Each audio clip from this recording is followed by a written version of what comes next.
Hey, everybody. Thanks so much for hanging out with us today on Todd-versations. We're really glad you're here. Thanks for swinging by, hanging out. Hopefully you're hiding from your boss. Maybe you're at the gym. Maybe you're in the car. Doesn't matter. We're just glad you're here. Got a friend of mine with us today. I'm excited about having him on. I've been pestering him for a while to make some time for me. He's a tad busy these days. We're going to get into why. But please, everybody, give it up for my buddy, my pal, the president of Pete's, Brian Cook. Welcome, brother. Hey, brother Todd. Thank you for having me on. But I guess now we've got to be a little bit more specific. It's president of Local Bounti, where Pete's is now a brand of. That's right. Yeah, I forgot about that. Local Bounti. I forgot about that. You know what? I'm so used to the Pete's because you guys are such an iconic brand. I know you got the transit, which we're going to talk about. But before we get into all that, do you want to share a little bit about just kind of who you are and stuff? Because I could read your bio, but that just seems so campy. It's just better if you share the story. Yeah, it's boring anyways. I, like many of us in this industry, practically grew up in it. I had a little bit more of an interesting background in that I kind of touched various aspects of the business. So I started in when I was 21 with a company called Plastic Specialties. And what we did was all the sign programs for supermarkets. So we did all the Whole Foods, Rayleigh's, name it, sign programs. And then we also did like POS materials. So that's I really started cutting my teeth and getting into the marketing and merchandising side as well. And I was there for, about 6 years or so. And then had a friend who I met in the industry through relationships with the Fresh Produce and Floral Council. His name was Wes Leefer, and he was starting a new company. And so I went and spent a little less than a couple of years with him, learning the melons and potatoes and onions business. Yeah. So that was a lot of fun. Those guys do the hard work, man, going out there and sourcing the fruit and then having to sell it and get trucks and all that. Their job's never getting any easier. But from there, was picked up from a company called San Miguel Produce. Yeah. They do the cut and clean greens.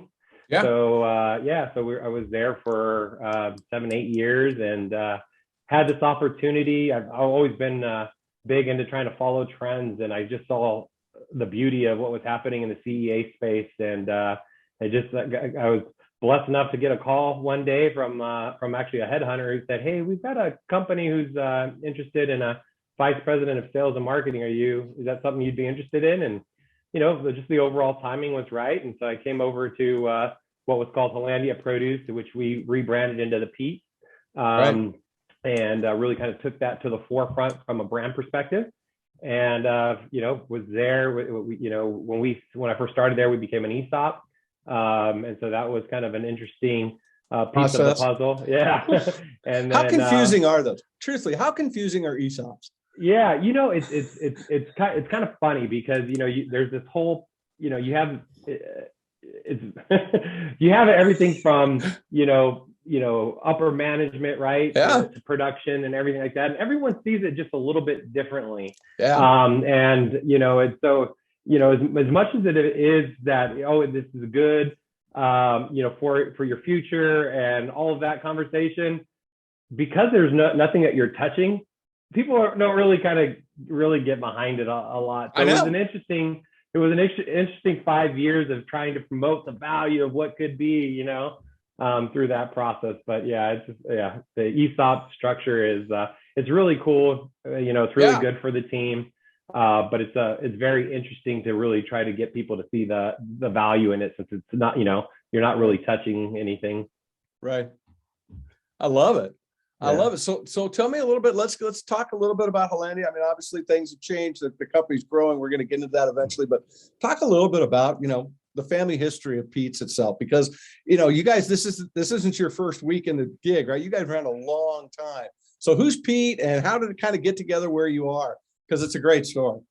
Yeah. So I guess you got to actually go before Pete. So his parents, Art and Magda Overgod, migrated over here, moved to the States, chasing that American dream. And Art went to work, did a lot of stuff in landscaping, as I understood it, and really just started saving money. Was really good about saving money. And both Art and Magda's grandparents were farmers back in the Netherlands, and specifically in the greenhouse space. So they had that history and no one was really doing it out here on the West. And so they bought a little piece of property and they put up a little greenhouse, and that's when Hollandia Flowers was born. So, originally the company in 1970 focused on flowers. So, chrysanthemums and the like. And, through that process, business changes, right? We're in this ever evolving business of change. And for them, what that looked like was a lot of import flowers coming in. And that was really putting them in a really tough spot to maintain margin. And so during that time period, they had 4 children. One of them was actually Pete. And at some point, he decided that, he was going to kind of take the reins and move the company to the next level. So we started doing tomatoes and cukes at first. That was in around 1985. And then in 1995 is when Art came back after a visit to the Netherlands and said, hey, Pete, you got to really take a look at this technology's coming out. It's, this hydroponic lettuce and gutters, and so Pete went out, checked it out. And in 95, we were the first to bring a hydroponic gutter system. They call it a multiple gutter system to the Western US, and started producing butter lettuce from there. Unbelievable. And now look, the rest is history. Just so they say. So I said, well, right? let's talk a little bit, because, being in the CEA space, it's such an interesting business today. When you look at folks that are trying to get in and break in, you look at how much investment money's been put into this, you look at, trying to find shelf space all the time. I mean, it's an interesting business model to participate, but you guys have got, a leg up. You've been around a long time. You're a legacy brand that's out there now today. So I want to talk a little bit about the greenhouses. So really, what kind of greenhouses do you farm in? Let's give people a little kind of understand. Because I think sometimes people think of greenhouse, it's like, well, what does it really mean, right? It's just like a house that has glass all around it, but there's a lot more to it than that. So can you touch on a little bit about what kind of greenhouse you farm in? Yeah, most definitely. So, I guess the easiest way to look at it is controlled environment agriculture. Right. And that could stand across multiple different facets. So, this one's not as much as environmentally controlled, but, you could actually kind of start with it, maybe with hoop houses that you see a lot of berry growers using. That's really not what we do. We kind of go to that next level where there's, full on structures, like if you would have a house. And within those structures, it could be anywhere from a double poly to glass and any kind of plastic in between. And really what drives that is based upon the area where you're growing. So an area like California, especially where we are at in Ventura County, Santa Barbara County areas, the weather tends to be a lot more moderate. So we could get away with greenhouses that aren't, fully crazy built out like our facility in Georgia. So in Georgia, we've got everything soup to nuts. I mean, it's not only is it the greenhouse glass, but it's got humidity controls, it's got cooling and heating, it's got CO2, it's got the kind of the full gamut of what you would expect when a lot of people think about greenhouses, which is just that fully highly functioning automated structure. So there's a lot of different types of greenhouses. Everything we do is very automated, more so than what you would see in the traditional farming. So that's kind of really what are some of the biggest differences between the various greenhouse houses and some to traditional farming. Yeah, well, you make an interesting point when you talk about your facility in Georgia, because I say it all the time. Greenhouses are either on offense or they play defense, right? And if you're playing defense, that means every day you're changing based on what Mother Nature's giving you, as opposed to playing offense, to where your point's like, hey, we're worried about humidity. We figure that out.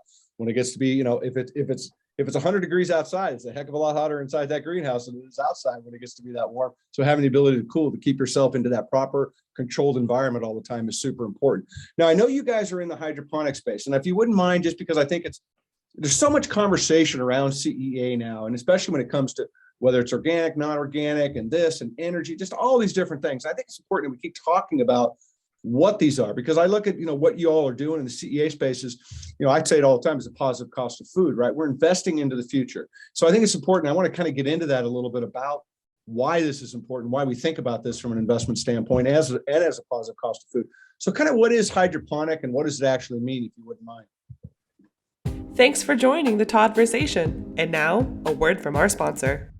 Hi, it's Fred Valentino, East Coast Director of RGO Produce Marketing. Thank you for listening to Todd-versation and Todd Bits. At RGO Produce, we're closing the information gap. Headquartered in the heart of California's Central Valley, the nation's largest and most fertile agricultural growing region, we know fresh produce. With locations across the country, we blend digital innovation with human intelligence to bring the best quality produce to our customers. RGO measures fresh produce quality, taking the speculation out of the buying process. At RJO, we simplify selecting quality because we are quality driven, and I promise you, quality delivered. Are you sure you know what your produce looks like? We do. Give us a call or go online at rjoproduce.com and let us help elevate your customer's experience.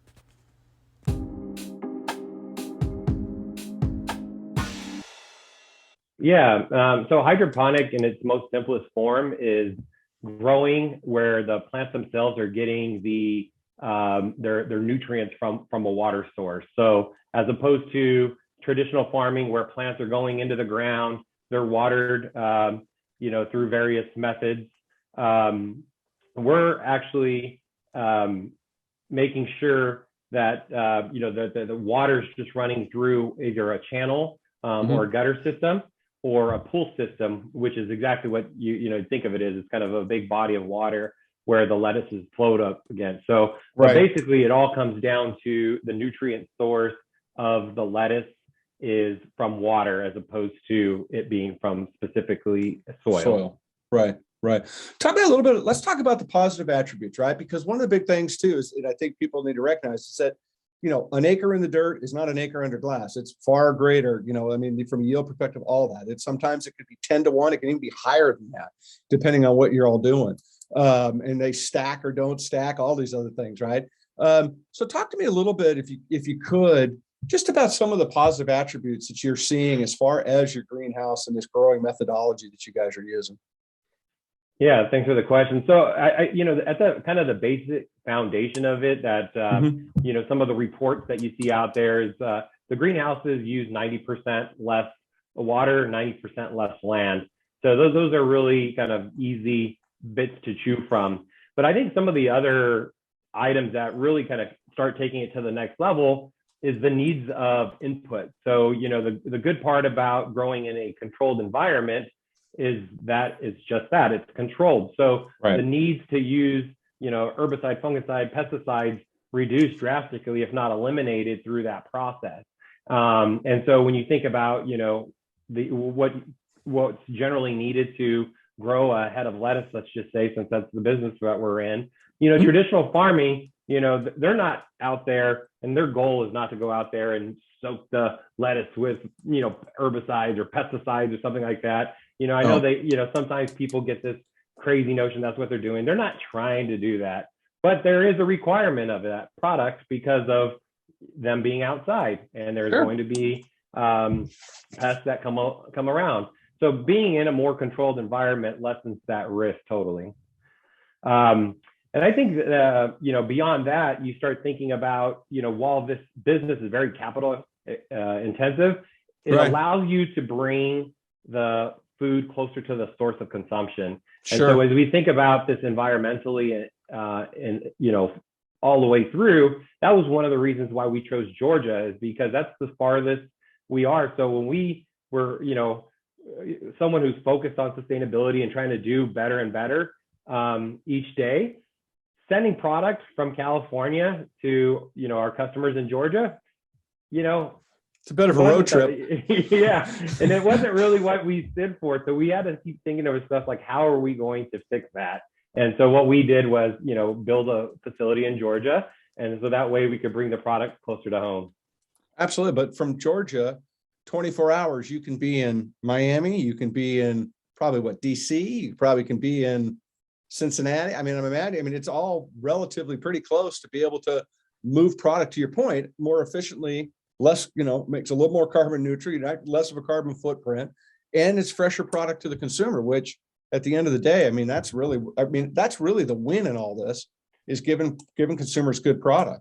Yeah, that's 100%, Todd. One of the biggest things as I've been in this industry, and I'm sure you've seen this throughout too, because you can't be in the produce industry and not be one of those types who like to go out in the stores and look at everything. Right. So, through that process, as we're going through that, when we go into, outside of, urban and suburban areas, you get into more of the rural areas, it's sad to see what sometimes the lettuce looks like by the time it gets there. And, frankly, some of it is just the process, right? A lot of times you have to go through a few different handlings before it gets to someone in a rural area. But if you're able to grow closer to that, and you could get product that's super fresh to a distributor within a day, that product could get to them within a day or two. And so now, in all of these environments that aren't used to seeing very good, strong, delicious, fresh produce, is now having the ability to consume it that way. And that, to me, is the most exciting thing about what we're doing moving in the future. I love it. Well, you guys have been around obviously a long time, pushing probably close to 50 years if you take a look at what Nana and everybody's been doing in the past, right? And that's kind of a spitball 35,000 foot question, but I think it's kind of cool to think about when I think about CEA and where it's gone, especially somebody, again, it's got a legacy brand like you guys have created. How has technology changed when you think about like literally, I'm sure even in your tenure, 5 years ago, the technology is light years ahead of where it was. But when you think about it in the big grand scheme, can you throw some thoughts out there about some of these changes and why they excite you guys about being in this space? Yeah, no, definitely. I mean, it's amazing to see what's been coming around over, the course of the last, 10, 20, 30 years. But I mean, you hit the nail on the head. Every year, it seems like something new and exciting is coming out. And some of it is really solid, benefit, really going to drive solid unit economics through the process, which in turn provides a value to the consumer. And there's also some just really cool high-tech stuff in there, which is kind of cute, and more so in nature, but it's cool to have. And it's cool to see what's happening, through that process. I mean, it's not like we're trying to end jobs, but if you really think about it from a farming perspective, getting hands-on product every year is tightening. The labor market's tightening. And if we don't do something about it and we don't automate or mechanize as much as possible, we're going to get caught in a situation where there's not going to be any produce or people to get produce out of the field. So, I think the CEA space is the first step, through that process, and the technological advances that go along with it, further reduce any risk in making sure that we always have people to harvest produce, to get into stores, and that it'd be super fresh. Yeah, no, dude, you're 100% right. The labor thing is huge.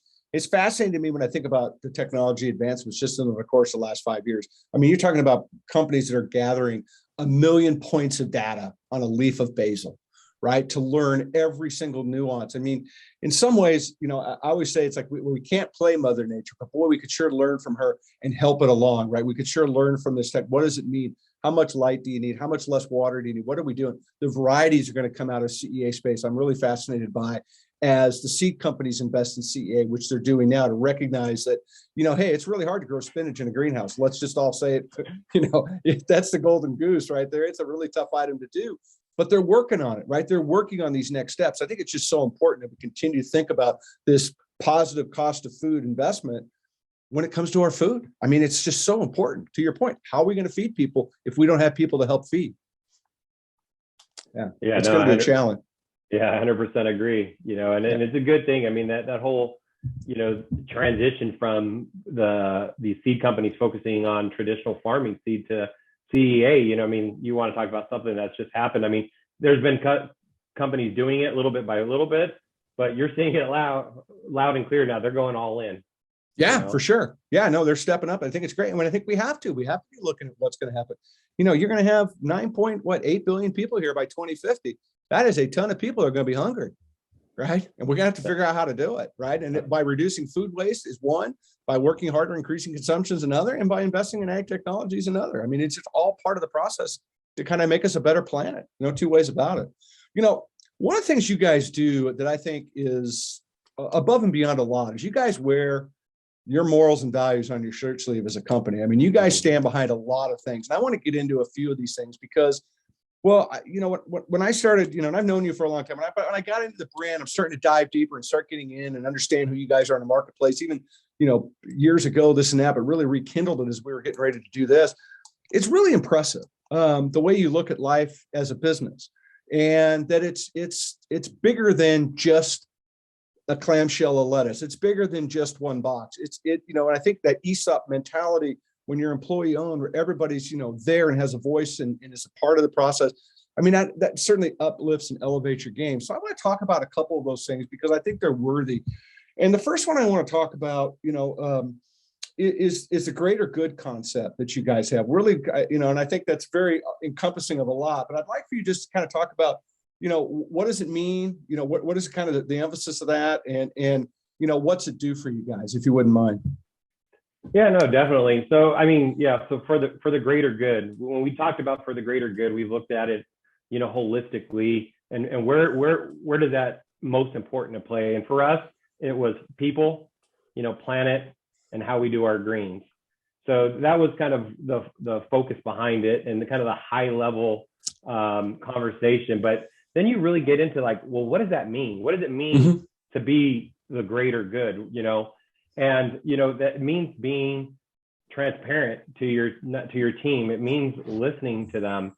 So like when we just kind of separate the people part, as we've kind of grown as a company, we listen to everybody. I have a monthly meeting where, I meet with the team and I lay out, hey, here's where we're at the last 30 days. Here's what we're expecting for the next 30 days. Is there anything that you guys see that we could do to, improve anything that we need to improve on? Or, even kudos, like, who's been doing a great job? We do value stars and, all these different little fun things within the company to really, shine a light on the true heroes of what's happening. And that's our people here. And so it was really important for us as we developed our purpose, is for us to understand that the people are really what makes it happen. It's the people out here. It's the people in the stores. Those are the ones who are really making. And so like, even, just not to get too far on the tangent, but, that's what I tell all our sales team is like, get in the stores and talk to those people who are making things happen day in and day out. That's where we're going to learn the most, and so everything that we do, we do for the greater good of the people. And that's also, and I guess in the most obvious is the nutrition, the freshness, and all of that kind of goes into it, right? Absolutely. And then you got the planet piece of it. And really for the planet, we know, again, in everything we do, we look at it holistically. So, we know plastic isn't perfect, but it definitely has a place to play because it helps with food waste. It helps with food safety.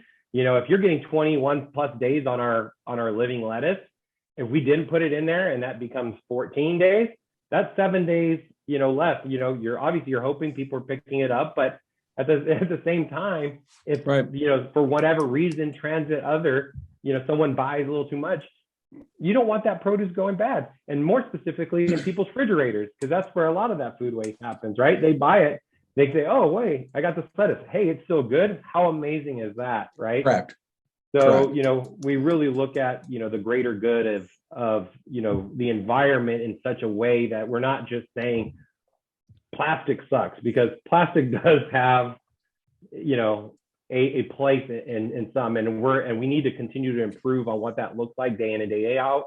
What's that packaging look like? But you can't just totally disregard it and then have another situation on your hands, right? So turning one bad thing in for another bad thing is still having, a bad, and food waste for us is one of the worst.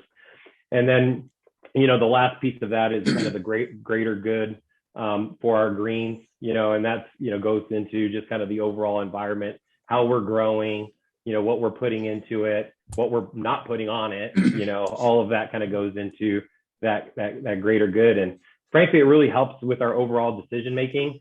So when a team member comes up and, requests something, they go to that and say, hey, this is greater good for the people. So we need this. And it's like, oh, that makes sense. That fits into and aligns with our goals and our mission. So let's do it. I love that. Something you said when you're talking about that, about developing purpose, right? And I think that's a really understated statement that businesses a lot of times don't, their purpose, go sell all you can. but really developing your purpose is about what you're doing to make that sale. How do you get to the point where inside projects outside, right? And I think one of the things that when I think about your greater good concept, I question back to you about this, it has to somewhat positively affect your company culture when you've got this kind of, purpose, that you've developed. I would imagine that it's probably got some pretty positive feedback from all the way down, because you guys, again, being an ESOP, people are all a part of the process, right? Can you touch up a little bit on that? Do you feel like that's made a cultural difference? Yeah, no, it 100% has. I mean, it's more along the lines that people know that they have a voice. And when people fully appreciate that ability to have a voice, and they're not, and here's the most important piece, that they're not scared to bring it up. Yeah. That's where some true magic actually happens, because I think far too often, companies try to, build a company in the box that they call an office. They're not out there talking to the team. So it definitely, gets people happy to come into work here. We try to, historically have always tried to pay, well, but at the same time, we have customers who, or not customers, but employees who come to me and said, hey, you know what, people are trying to, steal you from me, but I'm not going anywhere. And I want you to know that, because, our values and who we are, that greater good feeling, or, one of the things I always sign off with is be a light to others. Like that, they embody that and they take it honest, and they know that the grass is not always greener on the other side. And so, it's a really cool spot to be in, where, that people want to be here, not that they have to be here or anything. Culture is the most important thing, man. How people are treated on the inside is going to be how they're going to treat people on the outside. Yeah. Right. And it's important to empower people. And it's important to, you said something, I think, that hopefully companies will, and I'm going to bring it back up because I think it's relevant to say again, specifically, people feel comfortable talking. People feel comfortable that they can be heard. People feel comfortable that they can be a part of the process. That's transformational, to a business, especially young startups that are out there today. It's like, you've got to have that connectivity with your folks if you really want to move the ball down the field. I mean, I think it's just incredible. I think I commend you guys for doing it. It's not an easy initiative. I'm sure, it took a while to kind of get it going. It was probably, took a little bit to get people comfortable with it, but, it's super important. So kudos to you guys for doing that. I think it's cool. Yeah, thank you. And let me just say one thing for all the businesses too out there, that, you really want to also play it through. Okay. Because that's where a lot of people falter. They ask the questions, they get a list, but then they never go back to the team. And that's when you start losing trust right there, because, you've asked, and they go back and say, they asked, they don't do nothing, I haven't heard. And, you start going counterproductive to a positive culture that way. Yeah, dude, great point. Thank you for bringing that full circle. I think it's absolutely, and hopefully it's a good takeaway for some brands to really think about. That's a great self-reflection question. Like, what are we doing for the greater good? How does it represent? Hopefully we get some people pondering. I think it's great. You did touch on something I want to come back to, because it's impressive to me. You guys are one of the most transparent companies out there when it comes to like recycling. You've given 1% back to the planet and packaging and stuff like that. And I just want to touch on it because you did a little bit, but I want to get a little bit more out of it because I think it's worthy of getting a little bit bigger play. So share with me, I've got a two-part question. How have consumers kind of embraced this, and what kind of feedback are you receiving about this? Because you guys definitely, again, where those morals and values on your shirts, the packaging and plastic is definitely one of them. Yeah. So I think that, we led with the concept that plastic's not perfect, and embracing that. And I think because we did that, we still get, a few of our consumers who say, you're still got too much plastic. And we're like, we know, help us, tell us, what have you seen out there? Because we don't want to create another problem by removing it. So we will remove it once it makes sense. How do we do that? And then others, through our process of how we look at it, of taking a, clamshell and moving to a tub and film, like as we did with our packaged salad. It's just another way to reduce plastic. And, as you're aware, we've kind of lockstep with 1% for the planet, and specifically through them, got into a partnership with a company called the Recycling Partnership. And part of it is, that, our kind of overall recycling system is still broken. There are still a lot of places that don't have recycling programs. I know. And so I'll tell you right now, if you could give me 100% post-recyclable products day in and day out, I'd use it. And every one of our peers in this business would do it too, and reuse it until there's no use left to it. But we've got to be able to capture it. We've got to be able to have recycling facilities that could run it without, having all the issues that are coming today. And I think that if enough is time and effort and, obviously money gets put into that, then, we start seeing the seeds of change starting to happen. And so that's what we wanted to lockstep with, So, we look at it again, not just from a, reducing plastic, but then also using recyclable plastic as much as possible, and so on and so on. We even try to think of cool ways for people to give suggestions to, they call it upcycling our product to use it in various aspects. We're just trying to be creative. We know it's not where it needs to be, but it's where we're at today. And so we want to do everything we can to, at least improve on that. 100%. Well, just like I said earlier, it's a positive cost of food. Investing in these technologies, we need to do. The way we're going to get there is if we keep funding and keep supporting these new changes. No different than CEA is doing from the growing side. We need to invest in the packaging side of it. We've got to come up with better solutions. So I appreciate you guys doing that. I appreciate that transparency. And I love the fact the way you treat the consumers, like tell us, help us. It's not what we want to do. And you're right. The industry wants to support it, but there's got to be something for them to support. So I'm glad, that you guys are out there doing it, and hopefully we keep stirring that pot up and keep getting people energized and finding new technologies and new ways, because we need to. I mean, we really, really do. All right, so here we go. We're moving on to the big stuff now. Let's talk about it. Local Bounti. Here we go. I wanted to get the other stuff out because the other stuff is super cool. But let's talk about it, right? You guys wake up one day and all of a sudden it's like, bing, now we're something else today. So talk a little bit about Local Bounti and what's the partnership entail. Thanks for joining the Todd-versation. And now, a word from our sponsor. Hi, it's Fred Valentino, East Coast Director of RGO Produce Marketing. Thank you for listening to Todd-versation and Todd Bits. At RGO Produce, we're closing the information gap. Headquartered in the heart of California's Central Valley, the nation's largest and most fertile agricultural growing region, we know fresh produce. With locations across the country, we blend digital innovation with human intelligence to bring the best quality produce to our customers. RJO measures fresh produce quality, taking the speculation out of the buying process. At RJO, we simplify selecting quality because we are quality driven, and I promise you, quality delivered. Are you sure you know what your produce looks like? We do. Give us a call or go online at rjoproduce.com and let us help elevate your customer's experience.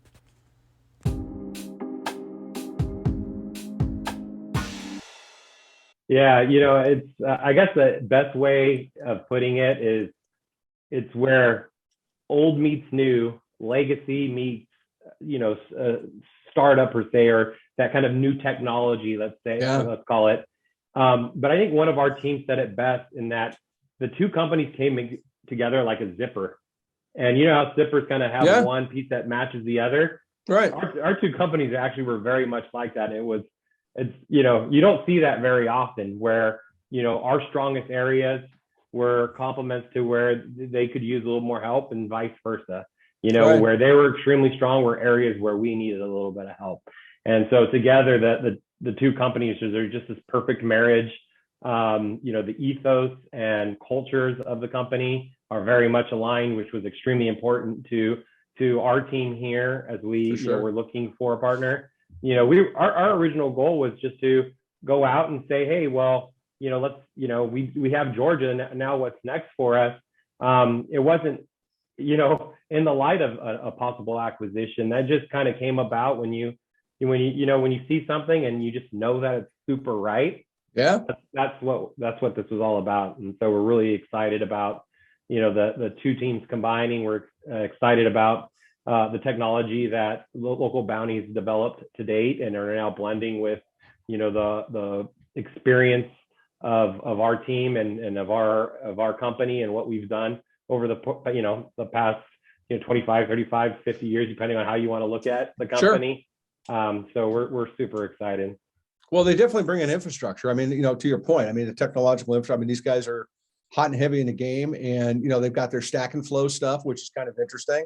Anything from an infrastructure standpoint you're excited about? I mean, that they're coming to the table. I mean, with that crystal ball out there, the new kids. What's the new kid got? No. So I guess the kind of the easiest way about it is they had the whole stack and flow technology. We were already doing the flow. So the sexiest part of the two companies coming together was the bolt-on stack aspect of it, and the ability to take our facilities and then kind of maximize them. I don't I hate usually using the term "put it on steroids" because it has such a negative effect to it. But for lack of a better term, right now, we're taking you're putting it on compost. Yeah, exactly. We're putting these assets to even stronger use than what we've had in years past. So that ability is extremely exciting. That's really cool. Yeah. Well, to be able to think about that stack and flow where you now, literally you're going to go from here's my footprint to here's my footprint to here's my footprint. I mean, it's phenomenal what they've done. But again, it's back to that positive cost of food. It's these guys that, and sitting, and I can't speak for these guys, but they're in a garage. They've got some great idea. They bust their ass to figure it out. And the next thing you know, they're in the game and they're making a difference. And that's what I love about this ag tech space is that, and again, not all ag tech is great. Don't get me wrong, but so much of it is positive and it needs to be embraced and uplifted and talked about. There's no two ways about it. But it had to be a little interesting though, being that you guys are, an ESOP company and Local Bounti is publicly traded, right? So that's kind of a little bit of a different. Is there any differences with that, or is it just kind of like just cruising? No. I mean, there's definitely a change that goes along with it. Not very much from an operational level. All that pretty much happens the same, but just kind of the do's and don'ts, and how you go after the market and growth and everything. It's all very, very different. And so I'm excited to get into that and learn more about it. But it's a very, very, very cool time. Yeah, it's different because now you're asking the multiple masters now, right? You got shareholders. Yeah. Well, and it's not any different from what we're doing all these years. We were always a customer first company, so we've always got the customers always told us what they needed from us. So now our customer list, as the way we would look at it, has just grown. But ultimately, our company, our combined company, Local Bounti, is really focused on just driving what's right in retail, what's right in food service, what's right in all the various channels that we serve, and just making it with the end consumer in mind, right? So that's really what we're after, and being a good partner that way. I love it. So what's next for you guys? What's next for Pete and Local Bounti as you guys kind of chart your future together? What's exciting? What are you going to drop a little tidbit on me? You got to be careful with your tidbits. You can go to jail now for tidbits. Remember that question you just asked me about public trading company? Yeah, I'll shut. Sorry. That's one of them. Tidbits don't get dropped until they're dropped by someone else first. But suffice it to say, the market's the market. We're all going after it. We're all building a brand, and it's a super exciting time. No, there's no two ways about it. I mean, there's got to be some fun stuff on the horizon. There's no doubt. I mean, the synergies are there. I think it's just neat to see how you've brought, again, this legacy brand to the next generation and combining the two. But, quite frankly, I mean, of all the ones that are out there, and I pay a great deal of attention to the space, as you are well aware, this one's interesting to me because it's the blending, right? Mm-hmm. If you were both two little startups that had 3 years of history, you'd be like, all right, it's just another one, right? We'll see where it goes. But, you've got that legacy play and then the new generation type of deal. It's kind of cool. I think it's going to be interesting to see what you guys do. Yeah, it's going to be very exciting. We're really excited about what the future holds. And the good news is because we're publicly traded, all you have to do is look at the ticker LOCL, and we're going to continue feeding you all the tidbits that you want moving forward there, Todd. I love it. Okay, fine. All right, enough said. All right, I got your back. All right, we're fine. I'll tidbit you off air. No, just kidding. I love it. Well, like I said, you guys are, it's really neat to see what the space has done. It's really neat to see what your legacy is and what you've been able to do as leading this team and moving the ball forward. So I'm excited about the opportunities that Local Bounti is going to be able to provide you guys, this runway of change. Because I think that's really, if there was a quote unquote tidbit out there, change is probably the key word, right? evolution and change of what's going to happen. So it's going to be exciting, not only for the industry to see, but I think it's going to be exciting for the consumers to see what's next. Yeah, that's true. I think there's a Darwin quote out there, and I'm not going to say it exactly the way it was written, but it goes something about it's not the strongest or the wisest that are going to survive. It's the one that's most adapted to change, and Correct. that's where we live, and we're open to it. And I mean, as a legacy business, if we weren't open to that change, what would happen in the future? As a startup business, if you don't look to the history in the past and build a foundation off of something that's proven, there's issues there. So having that combined experience with a forward-looking view of a startup is, to your point, is extremely exciting. Yeah, it's great. I can't wait. It's going to be fun to watch. All right, you want to have a little fun with me? I'm going to throw you a couple curveball questions. I got to. We got to have a little. What? This will be easy. This will be a dead or alive. Who would you like to go have dinner with? I would say my mother. I lost her at the age of 13, and she's been a big influence on my life, even in death. And so to have one dinner with her would be amazing. Again, that'd be cool. Close second is Jesus, though. No offense. Get a table for three. Yeah, there you go. There you go. You don't have to. Get a table for three. That'd be all right. That's cool. I love that, dude. I love that. That's a great answer. So here's one for you. You're not going to know this one. I guarantee you're not. If you know this one, I'll buy you a beer. What is the most dangerous bear? The most dangerous bear. Bear. Yeah. Oh, wow. Well, I thought everyone would say grizzly, but now it seems like it's probably too obvious of an answer. How about a polar bear? What kind? Polar bear? No. It's an Asian black bear. Oh, really? Yeah, it's what they told me. I don't know. I haven't chased one down to find out if I can bash it. I'm not running into the cage to check it, but that's what they tell me. And then the Himalayan black bear is a close second. I don't know how you judge that. I don't know who gets up from the first fight and goes, well, this one's almost as tough. Yeah. But nonetheless, there you go. Interesting. Very interesting. And I set up the bear question because I was just trying to get a little bit of an aggressive one for this next question. This one's going to take some time, and I want you to think it through. And I'm going to give you a moment. I'm going to be like Jeopardy. We're going to give you a little bit of time to ponder the question. Okay, you ready for it? In what year or what century will the Raiders win a Super Bowl? Oh, how dare you! You're